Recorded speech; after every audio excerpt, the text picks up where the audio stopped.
పూరా లోకల్. నమస్తే, welcome to పూరా లోకల్. నేను మీ యోగి బొల్లోజు.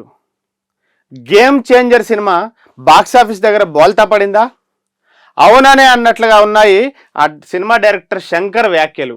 అయితే దానికి సంబంధించి కొన్ని కీలక వ్యాఖ్యలు చేశారు director Shankar. Game changer cinema నిడివి 5 గంటలు ఉంది, కానీ దాన్ని మేము కొంత కట్ చేయాల్సి వచ్చింది అని చెప్పి కూడా శంకర్ అన్నారు. ఈ సంక్రాంతికి భారీ అంచనాల మధ్య విడుదలైన చిత్రం గేమ్ చేంజర్. రామ్ చరణ్ హీరోగా దర్శకుడు శంకర్ తెరకెక్కించిన ఈ సినిమా జనవరి 10వ తారీఖున మన ముందుకు వచ్చింది. అది మనందరికీ తెలిసిందే. అయితే ఈ సినిమా మీద డైరెక్టర్ శంకర్ చాలా కీలకమైన వ్యాఖ్యలు చేశారు. అవి సోషల్ మీడియా వ్యాప్తంగా కూడా వైరల్ అయ్యాయి. అవేంటంటే, గేమ్ చేంజర్ అవుట్పుట్ తోటి నేను సంతృప్తిగా లేను. నేను అనుకున్న దాని ప్రకారం ఈ సినిమా నిడివి 5 గంటల వరకు ఉండాలి. అంటే సినిమా 5 గంటలు ఉండాలి, కానీ దీన్ని కట్ చేయాల్సి వచ్చింది. సమయాభావం వల్ల కొన్ని సీన్స్ కట్ చేయాల్సి వచ్చింది. దీంతో కథ అనుకున్న విధంగా రాలేదు. ఒక భారీ బడ్జెట్ పెట్టినటువంటి ఒక పాటను కూడా కట్ చేశారని సోషల్ మీడియాలో చర్చ నడుస్తూ ఉంది. ఇట్లా నేను సంతృప్తిగా లేనని చెప్పి కూడా శంకర్ అన్నారు. ఆ తర్వాత రామ్ చరణ్, ఎస్జే సూర్య వీళ్ళిద్దరి యాక్టింగ్ కూడా చాలా బాగా చేశారు అని శంకర్ అన్నారు. ఈ సినిమాపై వచ్చిన ఆన్లైన్ రివ్యూల్ని నేను అసలు చూడలేదు, చూడాలనుకోవట్లేదని కూడా శంకర్ ప్రకటించారు. ఈ సినిమాకి మంచి రివ్యూలు వచ్చాయని చెప్పి నేను విన్నాను, చాలా సంతోషంగా ఉందన్నారు. ప్రస్తుతం శంకర్ చేసిన కామెంట్స్ వైరల్గా మారాయి. మరోవైపు కొందరు నెటిజన్లు మాత్రం ఆన్లైన్ రివ్యూలు చూడకపోతే అసలు కరెంట్ జనరేషన్ మీ సినిమా గురించి ఏమనుకుంటుందో మీకు ఎలా తెలుస్తుంది? కాబట్టి ఖచ్చితంగా మీరు ఆన్లైన్ రివ్యూలు కూడా చూడాల్సిందే అని చెప్పి సోషల్ మీడియాలో అభిప్రాయాలు వ్యక్తం చేస్తున్నారు.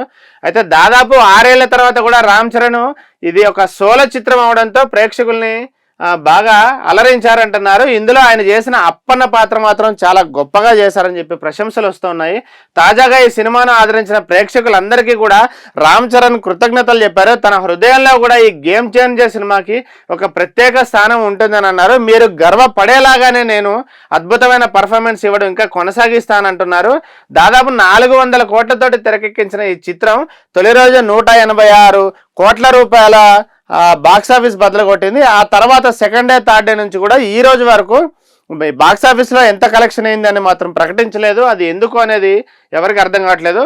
మరోవైపు విడుదలైన నాటి నుండి కూడా ఇప్పుడు నేను చెప్పినట్టుగా ఈ సినిమాకి ఎంత డబ్బులు వస్తున్నాయి అని, ఎంత బాక్సాఫీస్ దగ్గర కలెక్షన్ వచ్చిందని అసలు చెప్పట్లేరు. మరోవైపు విడుదలైన నాటి నుంచి సినిమా వార్తల్లో నిలుస్తూనే ఉంది. తాము అడిగినంత డబ్బు ఇవ్వకపోతే గేమ్ చేంజర్ సినిమాని లీక్ చేస్తామంటూ కూడా కొంతమంది సోషల్ మీడియాలో పబ్లిష్ చేశారు. వారిపై చిత్ర బృందం కూడా సైబర్ క్రైమ్లో ఫిర్యాదు చేసింది. అలాగే సోషల్ మీడియా వేదికగా సినిమాపై నెగిటివిటీ సృష్టిస్తున్నటువంటిది కొన్ని సోషల్ మీడియా ఖాతాల మీద కూడా చర్యలు తీసుకోమని సైబర్ క్రైమ్కి చిత్ర బృందం కంప్లైంట్ చేసింది. ఇవి ఇప్పటివరకు అప్డేట్స్. మిగతా అప్డేట్స్ కోసం చూస్తూనే ఉండండి పూరా లోకల్.